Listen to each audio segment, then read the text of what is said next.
neck and chest age defense with SPF helps protect from visible signs of premature aging. Gold Bond, Ultimate Lotion, Ultimate Skin. All right, now this is getting pretty interesting. The president's former top advisor, John Bolton, is willing to testify, he says, if the court clears the way for him to do so. This is coming to us from the Washington Post, former federal prosecutor Fred Tecce on these developments. Fred, obviously a lot of people are talking. Right. Is there a special significance to someone like John Bolton?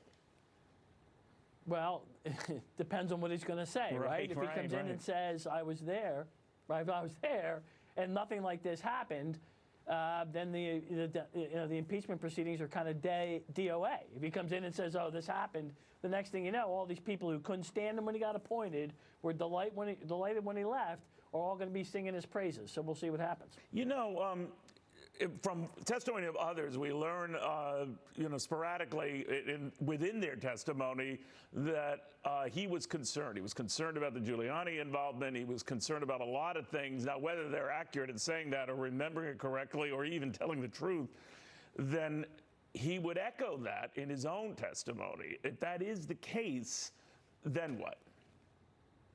Correct. Well, he'll come in and say he was concerned, but most importantly, Neil, he'll tell us why he was concerned, okay? He may say that he was concerned because he thought Giuliani was going to do X, Y, and Z as opposed to A, B, and C. He can say that he was concerned because he had a different notion about strategically how our dealings with Ukraine fit with kind of his vision of where we are and what we're supposed to be doing in the world. So he could have been concerned about a lot of things. If he comes in and says, I was concerned because I thought this was a quid pro quo and I thought that Trump was stepping on a rake, that would be a problem.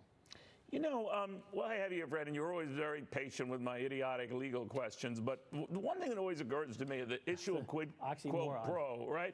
And the one thing I don't understand about it, and again, I'm no lawyer, but help me with this, I'm told that just because you're getting something for something else doesn't mean you've broken the law, and that a lot of Republicans have pivoted on this point enough to say, even if there was a quid pro quo, even if aid to the country was held up to Ukraine, I'm saying, if they didn't get on board with this investigation of, Joe Biden and his son Hunter Biden and this energy company, it's not enough. It's not enough. It's not impeachable. Is that true?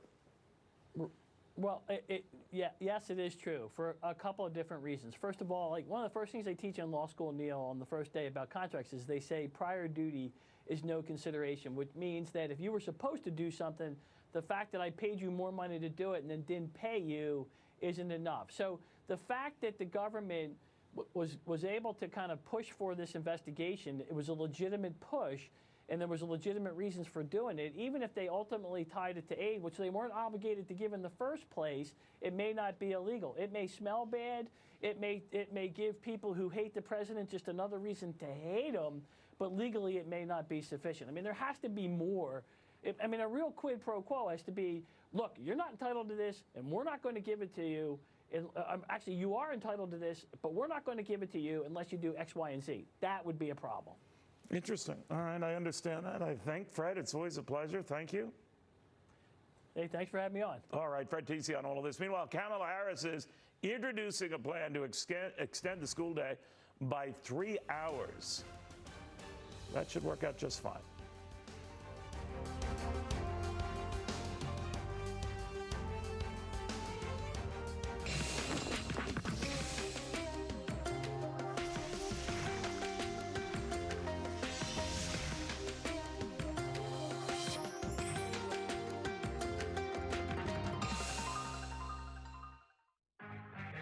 Everyone has a crew.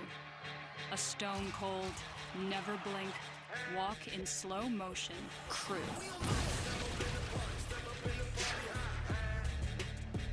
3 rows